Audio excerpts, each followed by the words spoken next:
remember is the future. If I wanted to get you all addicted to heroin, I'd have to go up to each one of you and individually sell you heroin. I'd have to like walk over to each of you individually. But if I wanted to get all of you addicted to TikTok, I wouldn't even have to leave my bedroom. And it gets even better. TikTok is 7 times as addictive and 6 times as damaging as heroin.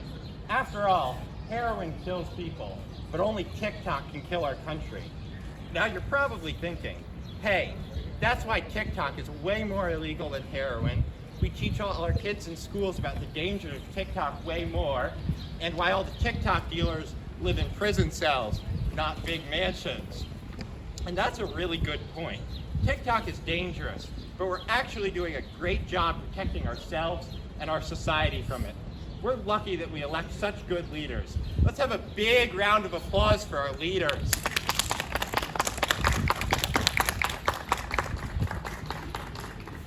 While we're talking about our leaders, you all have probably heard about a place called Wharton.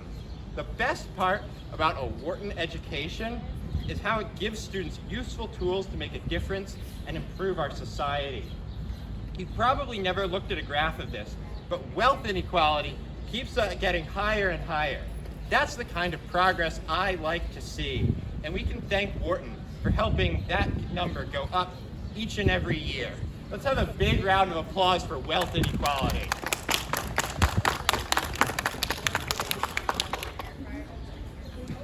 Speaking of Wharton, I don't know if you know this, but working 7 days a week at a consulting firm is a great way to make the world a better place. But once upon a time, women couldn't do that. Systemic injustices denied them access to these careers.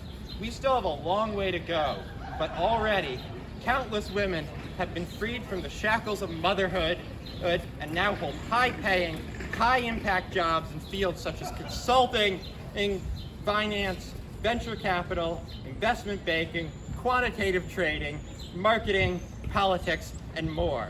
Thanks to that, the world gets better each and every day. And it's all because of feminism. Let's have a big round of applause for feminism.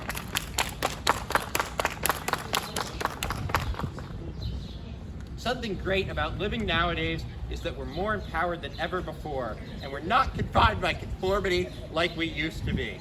It's easier than ever to be yourself, and that's why people nowadays are so unique. If you don't believe me, just look around. Let's have a big round of applause for being yourself.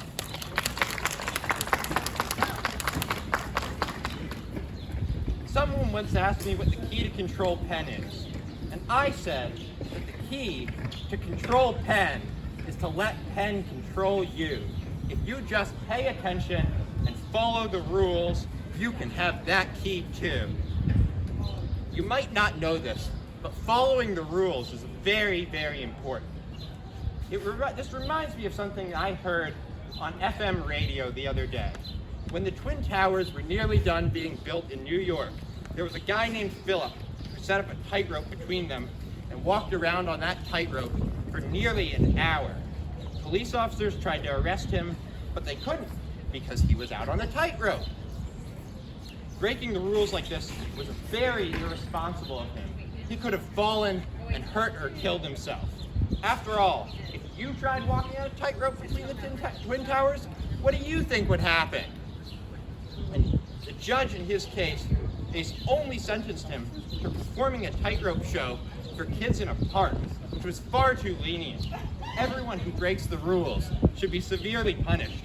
The people who break the rules without harming anyone should be punished even more, since they make breaking the rules seem like it's sometimes okay, which it never is. All right, guys, I want to talk about a new trend at Penn nowadays, camping. Even though he doesn't email you much about it, you all probably know that L. Jerry Lameson is a camping safety expert. And camping is actually really dangerous.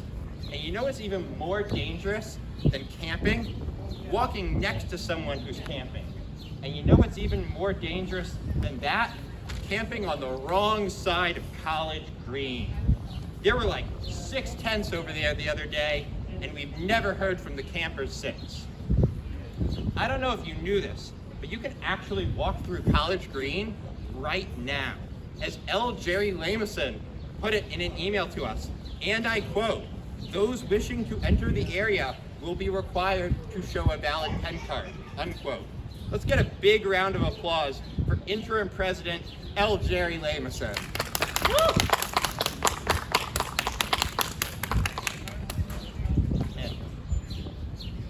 Man, what a great interim president.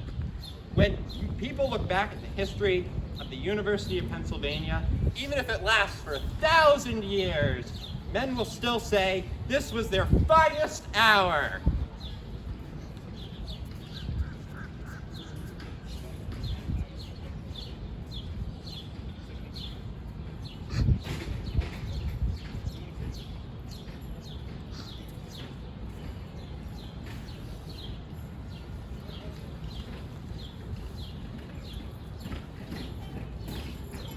When you really think about it, we're here to celebrate all of you graduating.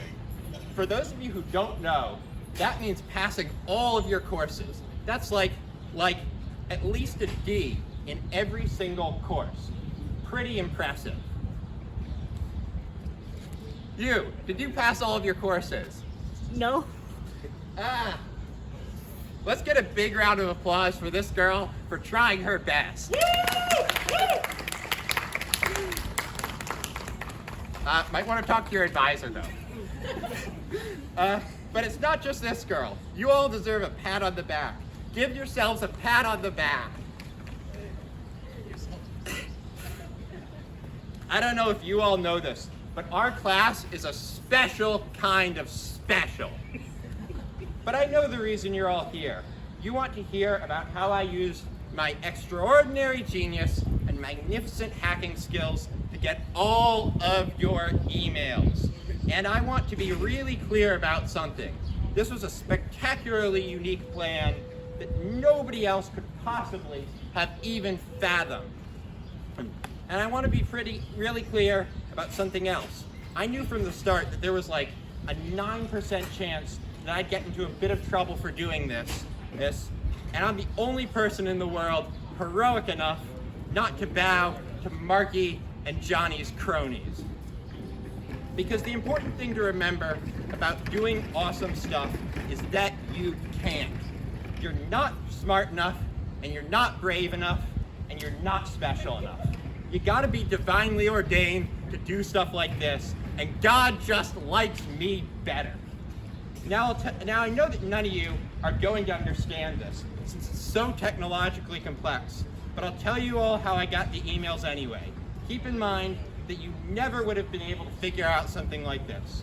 So I went to the Penn directory and I typed in AA, then I pressed search. Then I typed in AB, then I pressed search. The whole process took me only a couple hours, but the next part was even harder. I made at least 8 Gmail accounts and copy-pasted all the emails in. That, obviously, didn't work. Gmail told me that I wasn't allowed to send that many emails because, and this is true, Gmail knows whether you should send emails better than you do. So I marshaled my unparalleled resourcefulness and Googled mass email sending services. Spent an afternoon finding the shadiest service I could, then pasted in the emails and pressed a big green send button. Now you're probably thinking that you don't have my technical genius, but even if you did, you'd never think to do something like this because it wouldn't go on your resume. And I'm so inspired that I can do things just because they're awesome, but you aren't. Never forget the most important thing you've learned at Penn. You will never be anything more than a slave to your resume, and that's the way it should be. To conclude, when you tilt with windmills, they cast you down into the mire. Good morning, good evening, and good night.